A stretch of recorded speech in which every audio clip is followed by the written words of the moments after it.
Bienvenidos a La Verdad Te Hará Libre, un canal donde buscamos conocer la voluntad de Yahweh en el estudio minucioso de la Biblia, en un esfuerzo por abandonar dogmas y doctrinas de fe tradicionales, enseñando la verdad original expresada en la totalidad de las Sagradas Escrituras. Mi nombre es Eduardo Acevedo y les invitamos a descubrir un único testamento.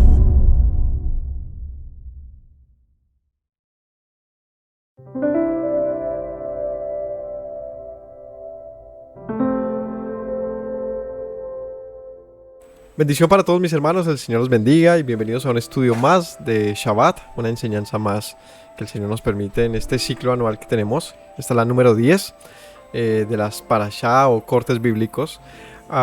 Esta la hemos llamado Yeshua es Señor del Mundo, 8 referencias proféticas, como la semana pasada, al igual que la semana pasada, en base a la vida de José, el hijo de Jacob, es decir, son referencias proféticas desde la vida de José, quien es un gran reflejo en la escritura, una historia que tiene todo que ver con Yeshua o Jesús de Nazaret, con Yeshua el Mesías. Así que no se la pierdan, espero que puedan conectar esta con la anterior. Si la desean ver, pueden encontrarla en nuestro canal, ahí en las listas de reproducción, o como uno de los videos subidos recientemente, se lo subimos en el anterior Shabbat. Esa se llamaba Yeshua, hijo de José, 12 referencias, José el soñador, 12 referencias proféticas. El de hoy es Yeshua, el Señor del Mundo, 8 referencias proféticas. Así que si quieren darle, como digamos, todo el trasfondo, véanse las dos enseñanzas. Yo les dejo igual aquí el vínculo para que lo encuentren rápidamente. Vamos a orar y que el Señor nos dé sabiduría.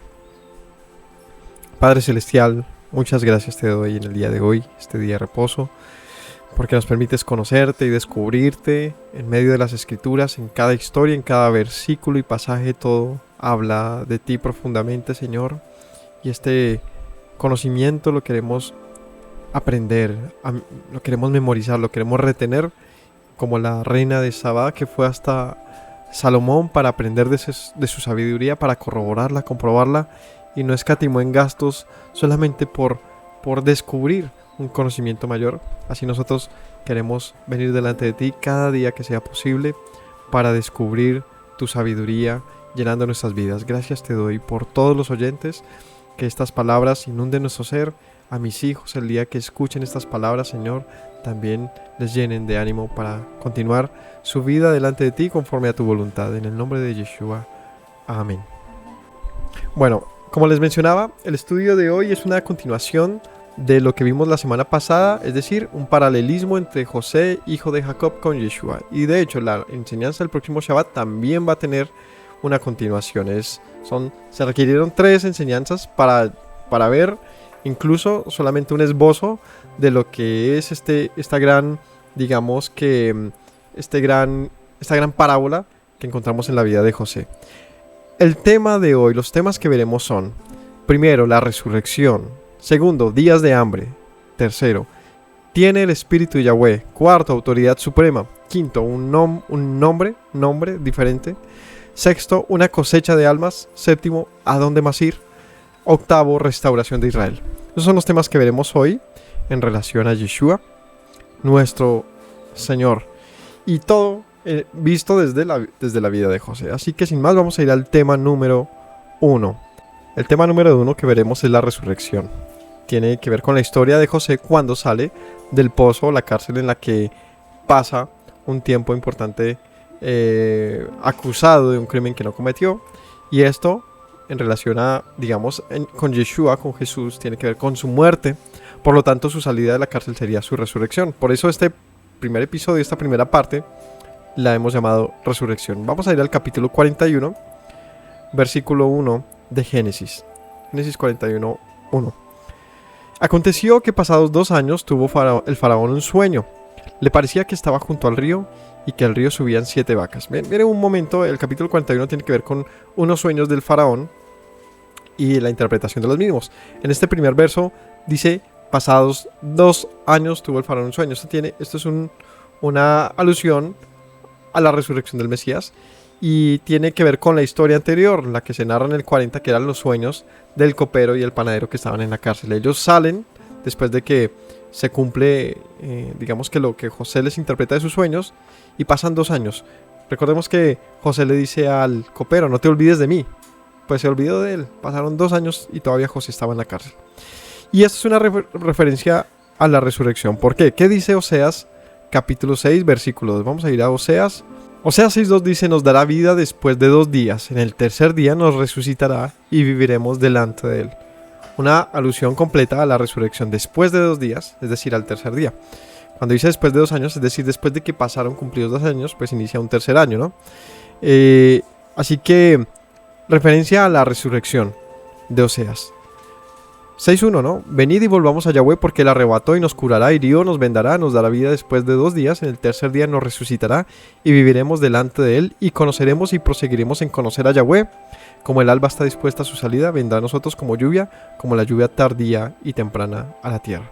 Muy hermoso este pasaje y es un mensaje de esperanza, de una evocación directa a la resurrección como a la esperanza prometida entre los profetas o anunciada por los profetas, por medio de la cual la nación de Israel volvería a vivir delante del Señor, quien les había enviado unos grandes juicios, ¿no? Entonces, lo que dice el versículo 1 es una relación a el tiempo de la muerte y por lo tanto de la resurrección. ¿Qué pasó? Dice que después de esos 2 días, el faraón tuvo un sueño. Vamos a leerlo rápidamente. Le parecía que estaba junto al río, que del río subían 7 vacas, hermosas a la vista, muy gordas, y pasían en el prado, y que ellas subían del río otras 7 vacas de feo aspecto, enjutas de carne. Se pararon cerca de las vacas hermosas a la orilla del río, y que las vacas de feo aspecto y enjutas de carne devoraban a las 7 vacas hermosas muy gordas, y despertó Faraón. Se durmió de nuevo y soñó la segunda vez que 7 espigas llenas y hermosas crecían de una sola caña, que después de ellas salían otras 7 espigas menudas y abatidas del viento solano, y las 7 espigas menudas devoraban a las 7 espigas gruesas y llenas. Y despertó Faraón, y aquí que era sueño. Sucedió que por la mañana estaba agitado su espíritu y hizo llamar a todos los magos de Egipto, a todos sus sabios, y les contó Faraón sus sueños. No había quien pudiese interpretar a Faraón. Entonces el jefe de los coperos habló a Faraón diciendo: me acuerdo, después de 2 años, me acuerdo hoy de mis faltas. Cuando Faraón se enojó contra sus siervos, nos echó a prisión, nos echó a la prisión de la casa del capitán de la guardia, a mí y al jefe de los panaderos. Él y yo tuvimos un sueño en la misma noche. Cada sueño tenía su propio significado. Estaba allí con nosotros un joven hebreo, siervo del capitán de la guardia, y se lo contamos, y él nos interpretó nuestros sueños y declaró a cada uno conforme a su sueño. Estaba allí con nosotros un joven hebreo, siervo del capitán de la guardia, y se lo contamos, y él nos interpretó nuestros sueños y declaró a cada uno conforme a su sueño. Y aconteció que como él nos interpretó, así fue. Yo fui restablecido en mi puesto y el otro fue colgado. Entonces Faraón envió y llamó a José y lo sacaron apresuradamente de la cárcel. Hasta ahí. Entonces, ¿qué narra la historia? 2 sueños del faraón. ¿Quién era el faraón? Pues era la máxima autoridad de Egipto. Es un cargo, faraón es un título más bien, que se le da, digamos, que al rey o al emperador del imperio egipcio. Quedó muy confundido después de esos 2 sueños y entonces buscó una salida para ello, ¿no? Buscó quien le pudiese interpretar lo que estaba pasando. ¿Y qué decían estos 2 sueños? Básicamente que de una misma manifestación acontecía un tiempo o un momento feo y otro bueno. Uno bueno, perdón, y otro feo, donde el tiempo feo se comía al bueno. En un caso de unas vacas y en el otro caso de unas espigas. Hoy no vamos a hacer tanto énfasis en el significado de estos sueños, digamos que no es el propósito de la enseñanza de hoy, sino ver qué tiene que ver José con esto. Pues allí, cuando Faraón cuenta el sueño, empieza a preguntar por todo el reino quién se lo podía interpretar. Y es cuando el copero del rey recuerda que en la cárcel estuvo José y lo manda a llamar y le dice: pues allí había un sueño que nos declaró el significado de nuestros propios sueños. El mío era ser restablecido y aquí estoy delante de ti. Así que dice que cuando pasa esto, versículo 14, Faraón envió y llamó a José y lo sacaron apresuradamente de la cárcel, y se afeitó y mudó sus vestidos y vino a Faraón. Cuando lo sacan de prisa del calabozo, ¿no? Cuando digamos que de una manera rápida, es manifiesto, es lo que aparece acá, viene una transformación también de él, ¿no? Se afeita, muda sus vestidos y se presenta delante de Faraón. Vamos a ver esta referencia. Este versículo tiene también mucho que ver con Yeshua. Por ejemplo, En Hechos capítulo 2, 24 dice, está hablando, es un alegato de Pedro acerca de Yeshua.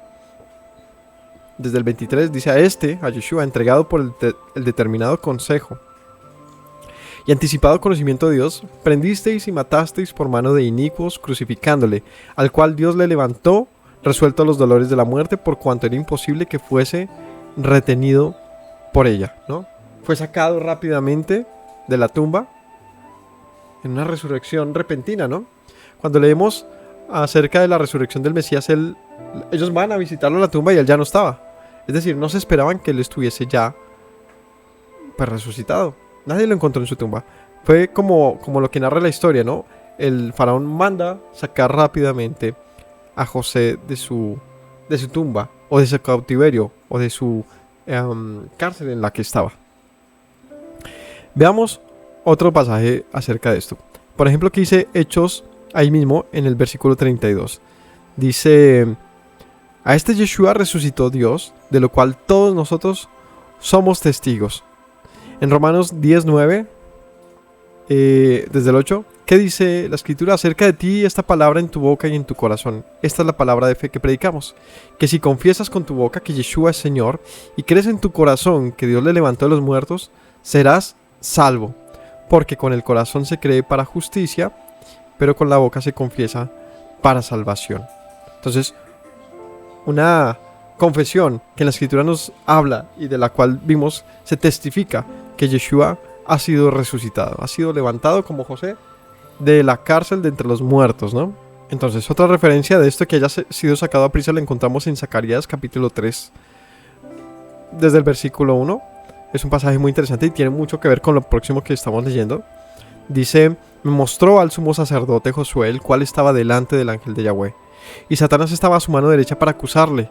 Y dijo Yahweh a Satanás: Yahweh te reprenda, oh Satanás, Yahweh que has cogido a Jerusalén te reprenda. ¿No es este un tizón arrebatado del incendio? Y Josué estaba vestido de vestiduras viles y estaba delante del ángel. Y habló el ángel y mandó a los que estaban delante de él diciendo: quítenle estas vestiduras viles. Y a él le dijo: mira que he quitado de ti tu pecado y te he hecho vestir de ropas de gala. Entonces, este pasaje tiene también bastante que ver con lo que estamos hablando, porque en lo que la lectura nos muestra del capítulo de la historia de José, José es sacado de la cárcel, ¿cierto? Y es traído deprisa delante del faraón como un tizón sacado del fuego, como lo menciona Zacarías. Pero no solamente sacado, sino que es transformado, porque como leemos allí dice que fue sacado de la cárcel y se afeitó en el versículo 14 de 41 de Génesis, y mudó sus vestidos, y ahí vino a Faraón. Entonces, se presenta delante de Faraón, pero transformado. O sea, no mantuvo, digamos, su vestidura anterior. ¿Cuál era este tipo de vestidura? Veamos algunas referencias bíblicas de lo que puede significar este cambio, ¿no? De ropa, de afeitarse, de ser transformado. El afeitarse es un cambio ¿en qué? En su cuerpo, ¿no? Porque es algo que está literalmente ligado a lo que era José antes y después de salir del pozo. Antes, una persona que llevaba mucho tiempo allí encerrada y por lo tanto su aspecto seguramente era muy demacrado, sucio, ¿cómo se dice? Como pues dejado, ¿no? Pero cuando se va a presentar delante de Faraón y es afeitado, quiere decir que tuvo que ser transformado para poderse presentar delante del Faraón. Tuvo una purificación, ¿no? Después de esa muerte, porque es como una muerte lo que vivió y por lo tanto una resurrección al salir de allí. Pasa de un estado a otro, es una transformación de un estado de esclavitud, de muerte, de vileza, de pecado, a uno de vida, de resurrección, de eternidad. Vamos a verlo en algunos pasajes. Romanos 6:6 dice, desde el 5, Romanos 6:5 dice: porque si fuimos plantados juntamente con él en la semejanza de su muerte, así lo seremos en la de su resurrección, sabiendo esto, que nuestro viejo hombre fue crucificado juntamente con él, para que el cuerpo del pecado sea destruido, a fin de que no sirvamos más al pecado, porque el que ha muerto ha sido justificado del pecado. Y si morimos con Yeshua, creemos que también viviremos con él, sabiendo que el Mesías, habiendo resucitado de los muertos, ya no muere. La muerte nos enseñorea más de él, porque en cuanto murió al pecado, murió una vez por todas, mas en cuanto vive, para Dios vive. Así también ustedes considérense muertos al pecado, pero vivos para Dios en el Mesías, Yeshua, Señor nuestro. Así que no reine pues el pecado en su cuerpo mortal, de modo que lo obedezcan en su concupiscencia, ni tampoco presenten sus miembros al pecado como instrumentos de iniquidad, sino presentados vosotros mismos a Dios como vivos de entre los muertos, y vuestros miembros a Dios como instrumentos de justicia, porque el pecado no se enseñoreará más de vosotros, pues no estáis bajo la ley, sino bajo la gracia.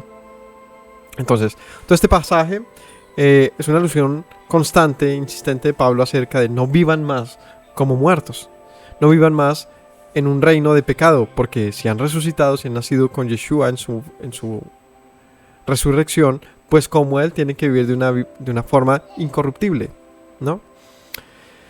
Así que vemos un estado diferente, ¿no? Cuando Yeshua resucita y se presenta a sus discípulos, dice que ellos no le reconocían. Él había sido transformado en aquella resurrección. Ya no era más el mismo, ¿no? Así que en la muerte tiene como propósito, digamos, que sepultar en ella las consecuencias del pecado. Es decir, es un saldo, es saldar el pecado cometido, las consecuencias del pecado. Pero una vez pagado el pecado, pues ya no hay nada más que cobrar, así que se reinicia una nueva vida. Romanos 8:10 dice: pero si el Mesías está en ustedes, el cuerpo en verdad está muerto a causa del pecado, mas el espíritu vive a causa de la justicia. Y si el espíritu de aquel que levantó a los muertos a Yeshua mora en ustedes, el que levantó a los muertos a Yeshua vivificará también sus cuerpos mortales por el espíritu que mora en ustedes. Así que, hermanos, deudores somos no a la carne, para que vivamos conforme a la carne, sino que si vivimos conforme a la carne moriremos, mas si por el espíritu hacemos morir las obras de la carne, viviremos. Otra vez, insiste en decir, si el cuerpo muere y si se habla de una nueva vida, pues esta tiene que ser diferente a la anterior, porque la anterior debe ser, digamos que, cancelada, condenada, sepultada con aquella forma de vida anterior. Pero renovados en el Espíritu del Señor tenemos que vivir conforme a esa renovación. Otra vez, José, una vez sale de la cárcel, jamás volvió a ser el mismo de antes. El José que sale y empieza a vivir a partir de este capítulo de hoy, termina siendo un hombre completamente renovado y diferente de lo que fue antes, en todos los sentidos. Asimismo, Yeshua, una vez él resucita, ya no más fue Jesús, Yeshua, el hijo de María, pasa a ser literalmente reconocido como el Hijo de Dios, ¿no? Y a pasar a, digamos que, tomar un lugar a la diestra del Altísimo, un lugar del que nunca más se iría, sino que permanecería. Una nueva vida, más bien, retomar la vida que él había dejado por venir a este mundo. Así que vemos otra vez una gran similitud en esto, en la historia de José. Primera de Pedro 2:24 dice: Yeshua, quien llevó él mismo nuestros pecados en su cuerpo sobre el madero, para que nosotros, estando muertos a los pecados, vivamos a la justicia, y por cuya herida fuisteis sanados. Otra vez, enfatiza, el pecado nos lleva a la muerte, por lo tanto la muerte está relacionada con el pecado. Pero la resurrección y la vida tienen todo que ver con una deuda saldada, ¿sí? Ya no hay nada más que expiar una vez hay una resurrección, por lo tanto una vida renovada. Y bueno, entonces hay una sanidad acerca de lo que pasó acerca de José estando en su cárcel. Es como si hubiese muerto allí un José que representaba una vida anterior de pecado, de vileza, de corrupción, y nacería un hombre nuevo en incorrupción, ¿no? De la misma manera, otra vez, Yeshua refleja todo esto en el gran misterio de la muerte y resurrección que él vivió, donde aun a pesar de que él estaba, digamos, antes de su muerte, él fue perfecto y él no transgredió la ley, sino que fue fiel en toda ella. Aún así él muere por causa de nosotros y nuestras iniquidades, de tal manera que pudiese, por medio de su muerte, permitirnos a nosotros, cargados de pecado, tener una nueva oportunidad en su resurrección. Entonces, volviendo a Génesis 14, decía que Faraón envió, lo llamó, lo sacaron apresuradamente, se afeitó y mudó sus vestidos y vino delante de Faraón. También este asunto de que haya mudado sus vestidos lo podemos ver de una manera alegórica y profética con el Mesías. ¿Por qué? Porque de hecho cuando Yeshua, si vemos en el pasaje cuando Yeshua resucita, ¿qué dejó en la tumba? Sus vestidos anteriores, ¿no? Lo que demuestra que él cambió no solamente su aspecto físico, sino también lo que vestía. Es decir, todo lo que fue de él quedó allí en su muerte y renació o resucitó un hombre incorruptible. En Zacarías capítulo 3, allí volvemos al pasaje que estamos leyendo, dice que, bueno, otra vez, que el Señor le dice aquí en la visión de Zacarías: me mostró al sumo sacerdote Josué que estaba delante del Señor y le estaba acusando a Satanás, ¿cierto? Y dice el Señor acerca de este: Yahweh ha escogido a Jerusalén. Habla en el versículo 2, el Señor habla de Josué, dice: ¿no es este un tizón arrebatado del incendio? Josué estaba vestido de vestiduras viles y estaba delante del ángel. Y el ángel habló y mandó a los que estaban delante de él diciendo: quitadle esas vestiduras viles. Y él le dijo: mira que he quitado de ti tu pecado y te he hecho vestir de ropas de gala. Pongan sobre él, dijo, una mitra limpia sobre su cabeza. Y pusieron una mitra limpia sobre su cabeza y le vistieron las ropas. Y el ángel de Yahweh estaba en pie. Y el ángel de Yahweh amonestó a Josué diciendo, bueno, le hicieron una transformación, ¿no? Dice que tenía ropas viles y cuando se las cambia le dice: he quitado de ti tu pecado. Otra vez, una confirmación de lo que estamos diciendo de la interpretación, donde la muerte representa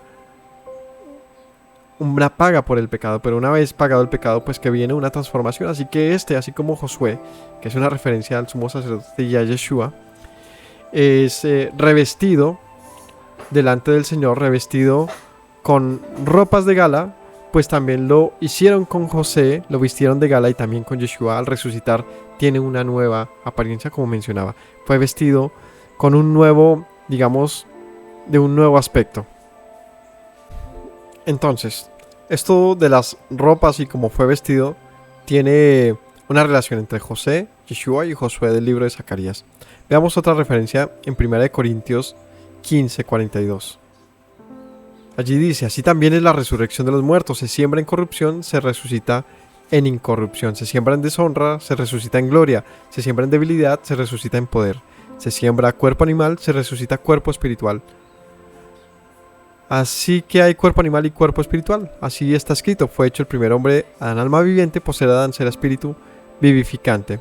Entonces, otra vez, aquí está hablando, en este pasaje puntual de 1 Corintios, habla de la resurrección en incorrupción, es decir, una nueva vida transformada. Son más pasajes, todo esto, como pues el título de este primer tema es la resurrección, todos enfatizan que la resurrección que vemos en Yeshua fue de un semblante diferente, donde podría ser acepto delante de Dios, como Josué lo fue delante del faraón, ¿no?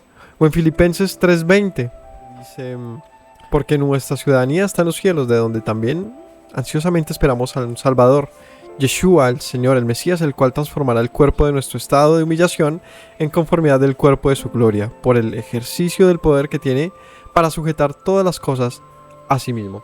Entonces también aquí aprendemos que los apóstoles exponen de que así como Yeshua fue resucitado, también nosotros tendremos un tiempo de renovación y de restauración, como lo tuvo José, como lo tuvo Yeshua, donde podremos también vivir una vida de incorrupción, de incorruptibilidad, diferentes. Romanos 6:5 dice: porque si hemos sido unidos a él en la semejanza de su muerte, ciertamente lo seremos también en la semejanza de su resurrección. Sabiendo esto, que nuestro viejo hombre fue crucificado con él, para que nuestro cuerpo de pecado fuera destruido, a fin de que no seamos esclavos más del pecado. Entonces, todo esto apunta a una transformación necesaria. ¿Una transformación necesaria para qué? ¿Qué iba a pasar después de todo esto? Volvamos a Génesis 41:13. Mudó sus vestidos y vino a Faraón. ¿Todo para qué? Para presentarse delante de Faraón. Es decir, si José no se transformaba, seguramente no sería digno de estar delante de Faraón, por lo tanto no lo habrían recibido. Era necesario que él dejara su vida de esclavo en su tumba en la que estaba en su cárcel, para venir y poderse presentar delante de Faraón como un hombre renovado. Y esto habla mucho, no solamente pues en el paralelo con Yeshua, quien él es literalmente resucitado por Yeshua, por el Señor, como Faraón es quien saca a José de la cárcel. O sea, José no sale por sí mismo, el Faraón lo saca. También quien levanta a Yeshua de los muertos no es Yeshua mismo, es el Señor quien lo levanta de los muertos por su espíritu. Así que nosotros también entendemos que nosotros tenemos que ser resucitados por él, levantados para poder permanecer delante de él. El Salmo 110 dice, el Salmo 110:1 dice: el Eterno dijo a mi Señor: siéntate a mi diestra hasta que ponga a tus enemigos por estrado de tus pies. El Eterno ha jurado y no se retractará. Tú eres sacerdote para siempre, según el orden de Melquisedec. El Señor, de acuerdo a este salmo, el Señor ordena y dice: tú, siéntate a mi diestra. ¿Y a quién se lo dice? Pues a su Señor. O sea, el Señor le dice a mi Señor, dice David. Y es un pasaje curioso porque habla de que el Altísimo le dice al Mesías, le dice a su Hijo, le dice al Señor: siéntate a mi diestra. Es decir que para que Yeshua tuviese un lugar delante del Señor, debería ser acepto delante de Él. Y ser acepto delante del Señor quiere decir que Él mismo sería quien le daría el lugar que tiene. O sea, que Yeshua no se ha reclamado nada, ni tiene algo, digamos que de una manera voluntaria, sino que ha sido un derecho concedido por el Altísimo, el lugar que tiene Yeshua. Pero esto lo hace en la santidad que el Padre le ha ordenado tener, o que Yeshua tiene delante del Padre. Primera de Pedro 3:22 dice: quien habiendo subido al cielo, acerca de Yeshua habla, quien habiendo subido al cielo está a la diestra de Dios, y a él están sujetos los ángeles, autoridades y potestades. Es decir, de acuerdo a este pasaje, Yeshua, una vez que sube, que resucita, no solamente sube a los cielos, sino que es restaurado bajo él toda la autoridad que el Padre le ha concedido, como lo leímos en el Salmo 110. Entonces, la resurrección no solamente es un asunto de volver a levantarse, sino es un asunto de que Yeshua retorna al lugar que se le ha sido concedido delante del Señor. Y en la historia de José vemos cómo José cumplió, o más bien, vivió esta renovación de vida delante del Señor, de Faraón, para poder estar delante de él. Y por último veamos un pasaje de Filipenses. En Filipenses 2:9 dice: por lo cual Dios, Elohaj, también le exaltó a Yeshua hasta lo sumo y le confirió el nombre que es sobre todo nombre. El nombre que es sobre todo nombre. Es decir, la autoridad de Yeshua que recibe después de su renovación proviene del nombre del Señor que ha sido puesto sobre él. Listo. Ese es el primer punto. Entonces, resurrección, vista desde la óptica de José, era necesario pasar de un tipo de vida sujeta a la muerte a una renovada en la autoridad concedida por Dios a Yeshua, como lo hizo el faraón con José. Entonces, volvamos a Génesis capítulo 41:14. Decía que lo sacaron, lo afeitaron, mudaron sus vestidos y se presentó delante de Faraón. Y él le dice: he tenido un sueño, no hay quien lo interprete. Oí que tú oyes sueños y los interpretas. José respondió a Faraón: no está en mí, Dios será el que dé respuesta propicia a Faraón. Y es una respuesta muy típica de Yeshua, de que él lo que hacía era la voluntad de Dios, lo que él manifestaba siempre fue lo que el Señor le dijo que hiciera, ¿no? Faraón dijo a José: en mi sueño me parecía que está a la orilla del río. Y bueno, él le cuenta los sueños que tuvo, ¿no? Los que ya leímos, el de las espigas y el de las vacas. Los versículos hacen una lectura, hacen una narrativa igualita de lo que él mencionó más adelante, contándoselo a sus siervos. Entonces, después de haber contado los dos sueños a José, en el versículo 25, José responde: el sueño de Faraón es uno mismo, le dice. Dios ha mostrado a Faraón lo que va a hacer. Las 7 vacas hermosas 7 años son. Las espigas hermosas son 7 años. El sueño es uno. También las 7 vacas flacas y feas que suben tras ellas son 7 años. Las espigas menudas y marchitas del viento son 7 años. Que serán años de hambre. Esto es lo que respondo a Faraón. Lo que Dios va a hacer lo ha mostrado a Faraón. Y aquí vienen 7 años de gran abundancia. Esta es la interpretación. Vienen 7 años de gran abundancia en toda la tierra de Egipto, y tras ellos seguirán 7 años de hambre, y toda la abundancia será olvidada en la tierra de Egipto, y el hambre consumirá la tierra. Así que con este versículo damos inicio al tema número 2. El tema número 2 es días de hambre, ¿no? Días de hambre, Génesis 41:29, con la interpretación de José a Faraón, donde decía: de acuerdo a los sueños, he aquí que vienen 7 años de gran abundancia en toda la tierra de Egipto, y tras ellos seguirán 7 años de hambre. Toda la abundancia será olvidada en la tierra de Egipto, y el hambre consumirá la tierra. Una gran hambre. ¿Qué produce el hambre? El hambre es una gran necesidad. Cuando se generan tiempos de hambruna, hace que todos perdamos nuestras formas de hacer las cosas. El hambre nos puede llevar a tomar posturas, formas decisiones que jamás pensamos que haríamos, ¿no? Por el hambre, el mundo puede irse de un lado hacia otro. Y es que en la interpretación de los sueños del faraón, José dice, vienen 7 años de abundancia y 7 años de escasez. ¿Y qué podemos comparar de esto con Yeshua? Veamos qué dice Amós 8:11. No solo con Yeshua, sino veamos qué dice la escritura, que podamos ver de esto una visualización profética, ¿no? Amós 8:11 dice, aquí que vienen días, dice el Señor, en los cuales enviaré hambre a la tierra, no hambre de pan ni sed de agua, sino de oír la palabra de Yahweh. Irán errantes de mar a mar, desde el norte hasta el oriente, discurrirán buscando la palabra de Yahweh y no la encontrarán. En aquel tiempo las doncellas, bueno, hasta ahí, donde es un pasaje profético donde dice, vendrán días de hambre y sed, de oír la palabra de Dios. Este pasaje que estamos estudiando de Génesis, si bien era un pasaje completamente profético acerca de los acontecimientos de la época, de lo que vendrían, que en efecto fueron tiempos de abundancia y de hambruna en la tierra de Egipto y del mundo, también el hecho de que se haya tenido sueños también nos anuncia que tiene un doble cumplimiento, que también apunta a algo que se manifiesta más allá de aquel periodo. Y tiene dos formas de verlo. Desde un lado, el tema de la tribulación. Es un tema que apunta a las señales que también anuncian los profetas acerca de las señales del fin, donde la hambruna y la tribulación llevaría al mundo a buscar al Señor. Una gran tribulación. Pero también lo podemos ver desde la óptica de Amós, y es el hambre y sed por la palabra del Señor. Una época en que haya hambre y sed por la palabra de Dios, pero será que se podrá encontrar esta, pues según Amós, estaría como escondida. No sería fácil, ¿no? Pero veamos qué más nos dice la escritura. Entonces, aquí que vienen días, ¿no? Decíamos. Aquí que vienen días en que enviaré hambre sobre la tierra. No hambre de pan ni sed de agua, sino de oír la palabra del Señor. Veamos otro pasaje. Zacarías capítulo 8 versículo 20 dice, así ha dicho Yahweh de los ejércitos, aún vendrán pueblos y habitantes de muchas ciudades, vendrán los habitantes de una ciudad a otra y dirá, vamos a implorar el favor de Yahweh y a buscar a Yahweh de los ejércitos. Yo también iré. Vendrán muchos pueblos, fuertes naciones a buscar a Yahweh de los ejércitos en Jerusalén y a implorar el favor de Yahweh. Y así ha dicho Yahweh de los ejércitos en aquellos días. Acontecerá que 10 hombres de las naciones de toda lengua tomarán del manto a un judío diciendo iremos con vosotros porque hemos oído que Dios está con vosotros.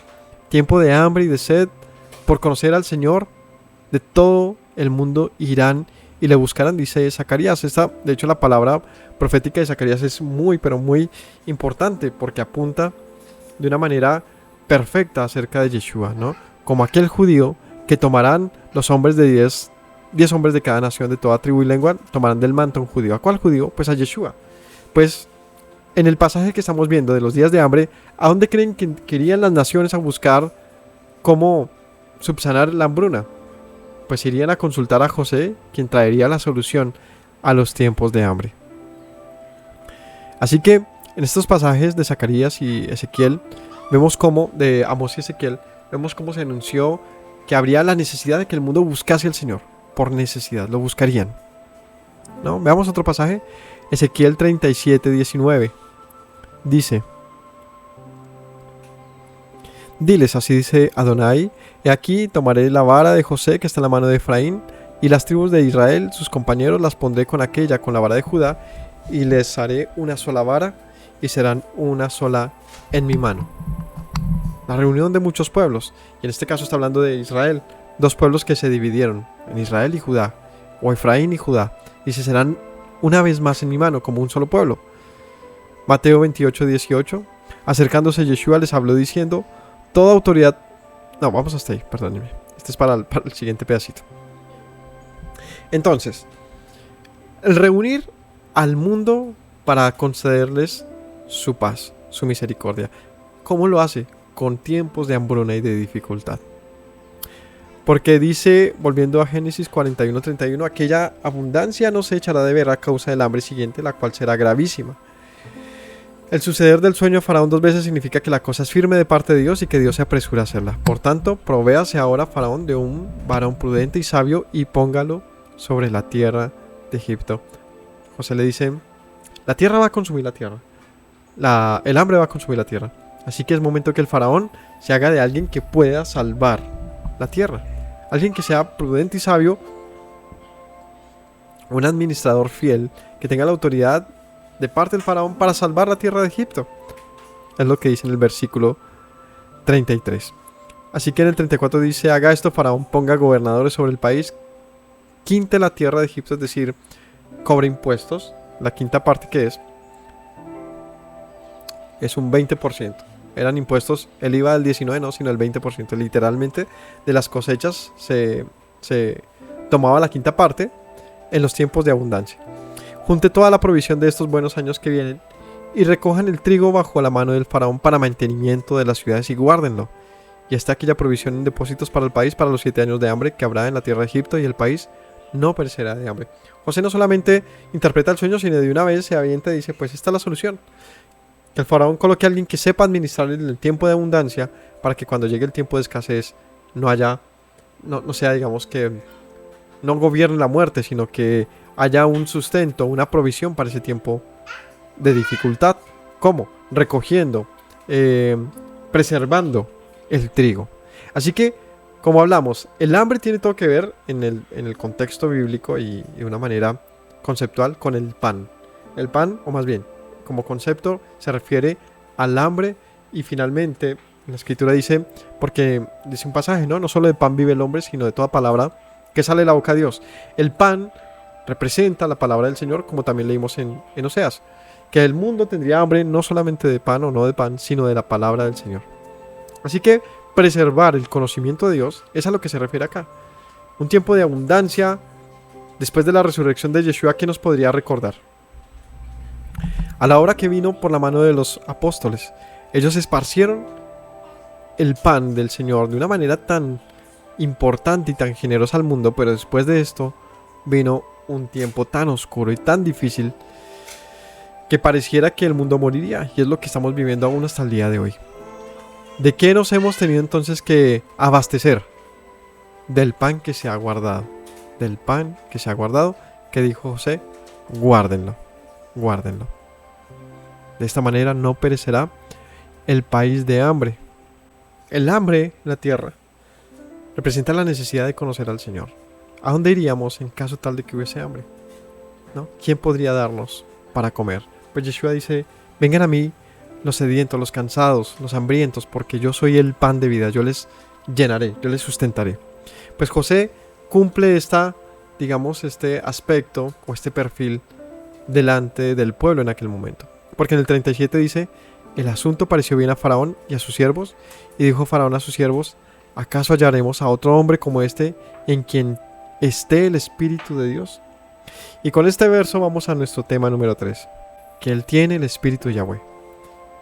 Faraón reconoce que José tenía el Espíritu del Señor porque por ello tenía tal sabiduría. Pero ¿qué dice la Escritura acerca de Yeshua? ¿Yeshua tiene el Espíritu del Señor también? Pues vamos a Isaías 11:1, donde dice, y brotará un retoño del tronco de Isaí, un vástago de sus raíces dará fruto, y reposará sobre él el Espíritu del Eterno, espíritu de sabiduría, de inteligencia, de consejo, de poder, de espíritu de conocimiento y de temor del Eterno. O Isaías 6:1, donde dice, el Espíritu del Señor, el Eterno está sobre mí, porque me ha ungido el Eterno para traer buenas nuevas a los afligidos. Me ha enviado para vendar a los quebrantados de corazón, para proclamar libertad a los cautivos y liberar a las prisiones. Eso es lo que cita Yeshua, ¿no?, en un día en la sinagoga. O que dice Mateo 3:16, después de ser sumergido en el bautismo, Yeshua salió del agua. Inmediatamente aquí que los cielos se abrieron y vio al Espíritu de Dios que descendía como una paloma y venía sobre Yeshua. O que dice Lucas 4:16. Luego llegó a Nazaret, donde se había criado, y según su costumbre entró en la sinagoga el día de reposo y se levantó a leer. Le dieron el libro del profeta Isaías, y abriendo el libro halló el lugar donde está escrito: el Espíritu del Señor está sobre mí porque me ha ungido para anunciar el Evangelio a los pobres, me ha enviado para proclamar libertad a los cautivos, la recuperación de vista a los ciegos, para poner en libertad a los oprimidos, para proclamar el año favorable del Señor. Y cerrando el libro lo devolvió a los asistentes, se sentó y los ojos de todos estaban puestos en él. Y comenzó a decirles: hoy se ha cumplido esta escritura que han oído. ¿Qué se oyó? Que él había sido ungido de parte del Señor y había sido puesto el Espíritu de Dios sobre él para dar libertad a los oprimidos, para sanar a los enfermos, para traer la vista al que no veía, es decir, sacar de la oscuridad al que no tenía y darle luz, para darle comer al hambriento. Es decir, a Yeshua se le concedió la autoridad para gobernar y restaurar las cosas, para sanar la tierra. Por último, veamos Juan 3:34. Juan 3:34 dice: porque aquel a quien Dios ha enviado habla las palabras de Dios, pues en él está el Espíritu de Dios sin medida. Es decir, de Yeshua también se reconoce la Escritura que en él estaba el Espíritu de Dios. Pero viene la pregunta y es: ¿para qué tendría Yeshua el Espíritu de Dios? ¿Para qué tendría José el Espíritu de Dios? ¿Con qué propósito? Para gobernar con sabiduría, como leímos en Isaías, ¿no? Porque en él está el Espíritu de Dios, espíritu de sabiduría. Es lo primero que mencioné ahí. Entonces, la sabiduría de un hombre manifiesta si está el Espíritu de Dios en él o no. Vamos al punto cuarto. El punto cuarto es autoridad suprema. ¿Por qué autoridad suprema? Porque aquí en la lectura de Génesis dice que en el versículo 37 dice: el asunto pareció bien a Faraón y a sus siervos. Y dijo Faraón a sus siervos: ¿acaso hallaremos a otro hombre como este en quien esté el Espíritu de Dios? Y dijo Faraón a José: pues que Dios te ha hecho saber todo esto y no hay entendido ni sabio como tú. Tú estarás sobre mi casa y por tu palabra se gobernará todo mi pueblo. Solamente en el trono seré yo mayor que tú. Y dijo además Faraón a José: he aquí que te he puesto sobre toda la tierra de Egipto. Entonces Faraón quitó su anillo de su mano y lo puso en la mano de José, lo hizo vestir de ropas de lino finísimo y puso un collar de oro en su cuello, y lo hizo subir en segundo carro y pregonaron delante de él, doblar rodilla, y lo puso sobre toda la tierra de Egipto. Dijo Faraón a José: yo soy Faraón y sin ti ninguno alzará su mano ni su pie en toda la tierra de Egipto. Y hasta ahí. Entonces Faraón le concede a José, después de esto, de notar que el Espíritu del Señor estaba sobre él, pues le concede nada más ni menos que ser el segundo en lugar, digamos, el segundo lugar, o ser el virrey más bien, de Egipto. Le concede ser el más grande de todos, justo debajo de él. O sea, ninguno había más grande en todo Egipto que José, exceptuando el faraón. Y esta autoridad suprema de la cual dice José: pues nadie va a mover nada en todo Egipto que no sea, digamos que bajo la autoridad de José. Nadie va a hacer nada sin el consentimiento de José. Estaba concediéndole de esa manera a José una autoridad por encima de toda la nación, donde lo que mandase José sería como si lo mandase el mismo faraón. ¿Qué dice Juan 14:28? Juan 14:28 dice, pues en alusión a lo de que nadie más era, o más bien, que todos estaban por debajo de José, exceptuando el faraón, dice Juan 14:28, el Padre es mayor que yo. De la misma manera, Yeshua dice, el Padre es mayor que yo. De resto, yo soy el mayor, en otras palabras. 1 Corintios 15:27 dice, porque Dios ha puesto todo en sujeción bajo sus pies, bajo los pies de Yeshua. Pero cuando dice que todas las cosas están sujetas, es evidente que se exceptúa a aquel que ha sometido a él todas las cosas. Y cuando todo haya sido sometido a él, entonces también el Hijo mismo será sujeto a aquel que sujetó a él todas las cosas, para que Dios sea todo en todos. Entonces dice que Dios ha sujetado todo bajo los pies de Yeshua, para que Yeshua finalmente sujeta todas las cosas a Dios, ya que Dios no se sujeta a Yeshua, pero sí Yeshua a Dios. De tal manera que someter las cosas a Yeshua es a la vez someterlas a Dios. Por lo tanto, todo aquel que, en el caso de José, todo aquel que obedeciese a José, obedecía directamente a Faraón. Es imprescindible entonces que la obediencia a Dios se haga por medio de Yeshua, ya que Yeshua ha sido puesto entonces como el camino para servir a Dios, ya que Yeshua es la manifestación del Señor. Es decir, Yeshua es Señor para que en su señorío todo se someta al Padre, quien es Señor finalmente de todos. Juan 3:35 dice, El Padre ama al Hijo y le ha entregado todas las cosas en su mano. El que cree en el Hijo tiene vida eterna, pero el que no obedece al Hijo no verá la vida, sino que la ira de Yahweh permanecerá sobre él. El Padre ha puesto todo, lo ha entregado todo a Yeshua, para que por medio de Yeshua el mundo alcance la vida. Dice aquí, el que no obedezca al Hijo no verá la vida. Como mencionaba, ha sido Yeshua entonces puesto como un camino único, importante, imprescindible para llegar al Padre. Hebreos 2.8 dice, todo lo ha sujetado bajo sus pies, porque al sujetarlo todo a él, no dejó nada que no le sea sujeto. Pero ahora no vemos aún todas las cosas sujetas a él. Dice, todo ha sido sujeto bajo Yeshua. Todo ha sido sujeto a los pies de Yeshua. Y esperamos en ello, hasta que llegue el momento en que todo sea evidentemente sujeto a su autoridad. Es decir, cuando todo le responda a él. ¿Qué dice Mateo 28:18? Acercándose Yeshua les habló diciendo, toda autoridad me ha sido dada en el cielo y en la tierra. ¿Ah? Una vez más, Yeshua diciendo, yo tengo el poder, la autoridad, porque el Padre me la ha concedido. O 1 de Pedro 3:22. Quien está a la diestra de Dios, habiendo subido al cielo después de que le había sido sometido los ángeles, autoridades y potestades, se lo leímos ahorita. A Yeshua, una vez resucita y va delante del Padre, a él se le concede que todo, incluso los seres celestiales, se le sometan delante de él.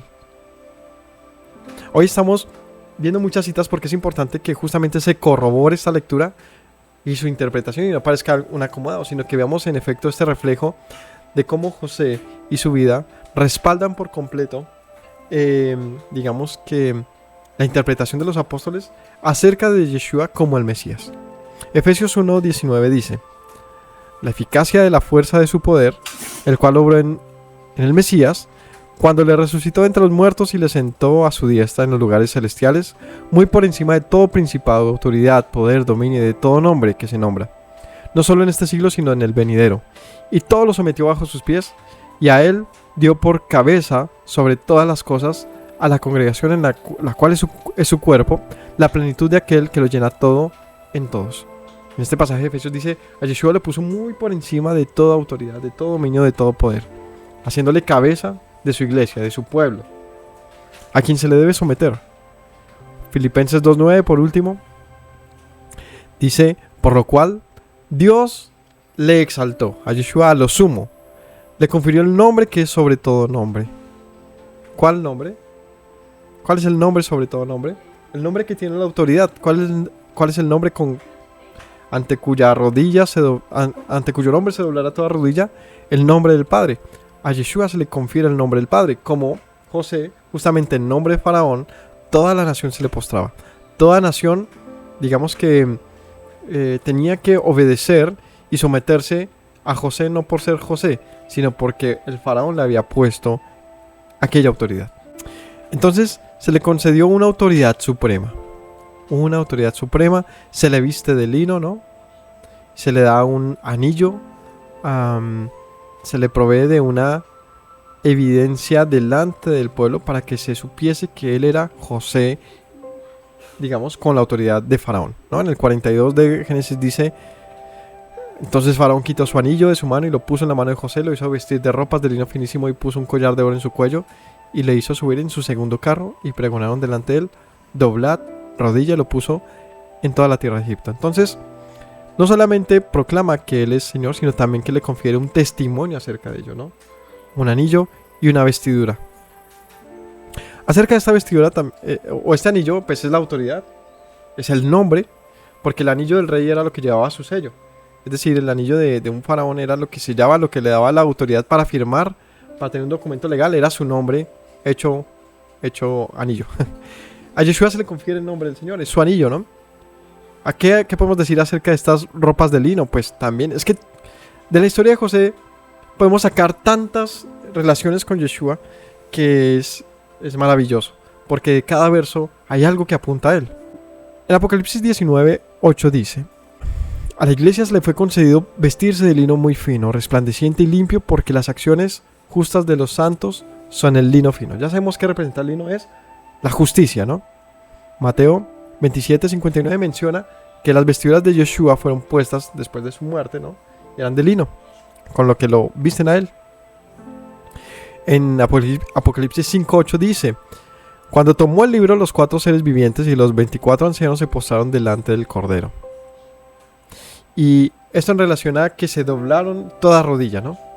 Entonces a él se le hace vestir con las vestiduras de lino que refleja su justicia, y todo el mundo se dobló delante de él. ¿Dónde iba él? En el segundo carro de Faraón. Es decir, la autoridad que había puesto Faraón delante de él le hacía como el mismo Faraón en cierto lugar, pero debajo del Faraón. Asimismo, Yeshua, la misma escritura menciona que a él se le ha conferido que toda rodilla se doble delante de él. Dice Isaías 45:23.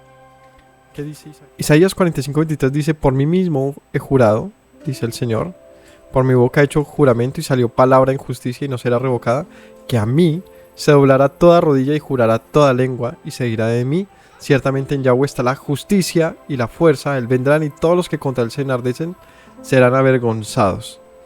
Dice el Señor: llegará el día, y juro que así será, que toda rodilla se doblará delante de mí y jurará toda lengua delante de mí. Y uno dice: sí, pero delante de Dios, no delante de Yeshua. Pues lo que leímos de Filipenses. Justamente pasa esto, que a Yeshua se le confiere un nombre sobre todo nombre, para que ante ese nombre toda rodilla se doble. ¿Cuál es el nombre ante el cual toda rodilla se doblará? Pues lo que dice Isaías: ante el nombre del Señor, de Yahweh. Entonces a Yeshua se le ha conferido el nombre del Padre.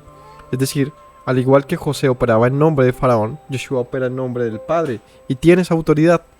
Romanos 14:11 dice: porque está escrito, vivo yo, dice el Eterno, que ante mí se doblará toda rodilla. Bueno, aquí se cita lo que estaba leyendo. En Filipenses 2:10-11 dice: para que en el nombre de Yeshua se doble toda rodilla de los que están en el cielo y en la tierra y debajo de la tierra, y toda lengua confiese que Yeshua, el Mesías, es el Señor, para la gloria de Elohim, el Padre. Así que el postrarse delante de Yeshua glorifica al Padre, como hacerlo delante de José daba honra al Faraón, porque era aceptar la autoridad del Faraón. De la misma manera, aceptar a Yeshua, aceptar su autoridad, es aceptar la autoridad del Padre, porque es el Padre quien la ha puesto sobre el Hijo. Así que todos honren al Hijo, de tal manera que todos honren al Hijo, ¿no? Primera de Juan 5:9 dice: si recibimos el testimonio de los hombres, mayor es el testimonio de Dios. Porque este es el testimonio de Dios: Él ha dado el testimonio acerca de su Hijo. El que cree en el Hijo de Dios tiene testimonio en sí mismo.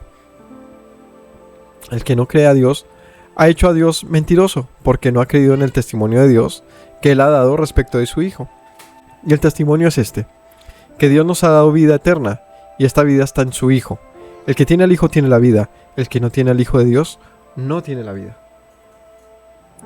Así que es imprescindible Yeshua, porque Él tiene la autoridad suprema. Cualquiera que se rebela contra Yeshua o no acepta su autoridad se rebela contra Dios. Por lo tanto, está condenado a muerte. ¿Por qué a muerte? Porque ¿para qué había sido puesto José delante del pueblo? Para que le diera vida al pueblo. Pero si tú no aceptas al dador de vida, pues para ti, ¿qué hay? Pues la noche más oscura. Para ti está la hambruna más grande, la muerte.